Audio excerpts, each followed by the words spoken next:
យើងមកជួបគ្នាម្ដងទៀតហើយជាមួយ Dina's Kitchen ខ្ញុំចង់មកបង្ហាញបងប្អូនពីរបៀបធ្វើនំម្យ៉ាងដែលមានឈ្មោះថានំ donut snow cream សម្រាប់នំ donut មួយនេះខ្ញុំសង្ឃឹមថាបងប្អូនមួយចំនួនច្បាស់ជាស្គាល់ហើយគឺនំនេះគ្រាន់តែថាយើងយកម្សៅរបស់យើងហ្នឹងណាទៅបំពងឲ្យវាស្រួយខាងក្រៅបន្តិចនិងដាក់ snow cream នៅពីក្នុងអញ្ចឹងកុំឲ្យបងប្អូនរងចាំយូរយើងនាំគ្នាទៅមើលពីវិធីធ្វើរបស់ខ្ញុំទាំងអស់គ្នា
ពី30នាទីរួចមកនំយើងរួចរាល់អាចយកវាទៅបំពងបានហើយ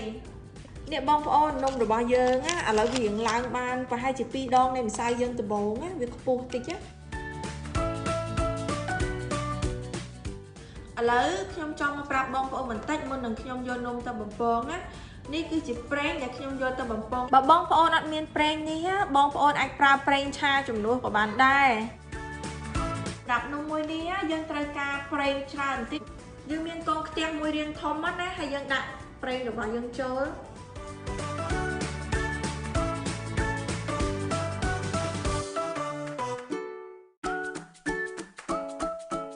ភ្លើងដែលយើងត្រូវបំពងនំណាបងប្អូនត្រូវប្រយ័ត្នឲ្យមែនតើភ្លើងរបស់យើងត្រូវដាក់ធ្វើម៉េចឲ្យទូចដើម្បីឲ្យនំរបស់យើងនោះវាឆ្អិនបានល្អហើយកុំពេលយើងដាក់នោះកុំប្រជាតិគ្នាពេកយើងដាក់ល្មមបានហើយដូច3ឬក៏4ទៅឲ្យវាមានចន្លោះសម្រាប់វិលណា ឥ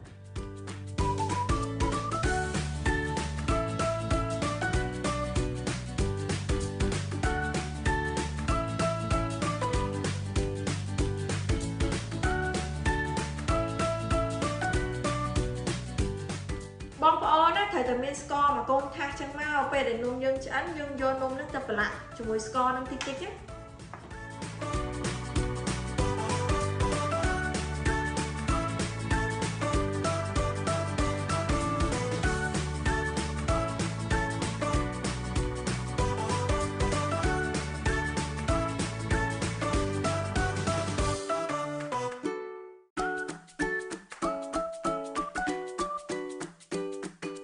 ឥឡូវខ្ញុំនឹងទៅប្រាប់បងប្អូនពីរបៀបដាក់ cream ចូលក្នុង donut របស់យើងនេះគឺជា cream ដែលយើងធ្វើមុននេះបន្តិចយើងដាក់ចូលក្នុងទូទឹកកករបស់យើងកន្លែងធម្មតាត្រូវមានកូនថង់មួយចេះមកសម្រាប់យើងបាញ់ snow យើងចូលណា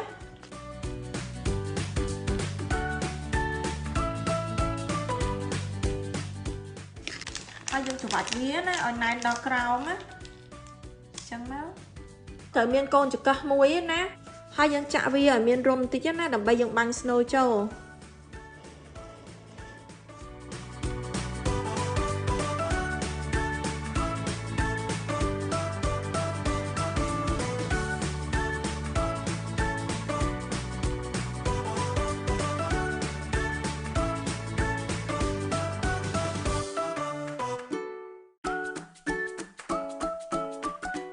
សម្រាប់ snow នំរបស់យើងស្រែកលើបងប្អូនបងប្អូនចង់ដាក់ច្រើនឬក៏តិចក៏បានដែរប៉ុន្តែដាក់វាកុំឲ្យហៀខ្លាំងពេក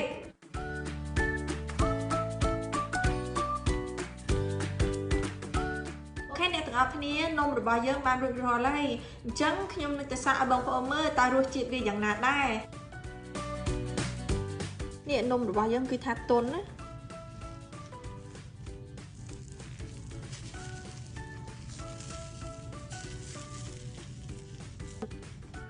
គឺវាស្រួយខាងក្រៅហើយខាងក្នុងទន់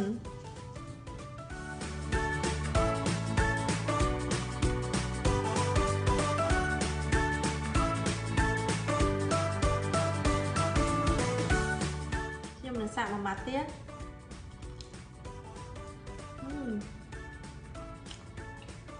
ឆ្ងាញ់មែនតើ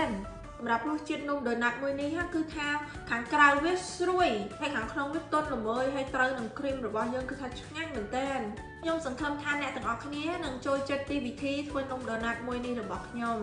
ហើយកុំភ្លេចជួយចែករំលែកឲ្យបងប្អូនយើងបានឃើញផងអរគុណអ្នកទាំងអស់គ្នាជួបគ្នានៅវីដេអូបន្តទៀតបាយបាយ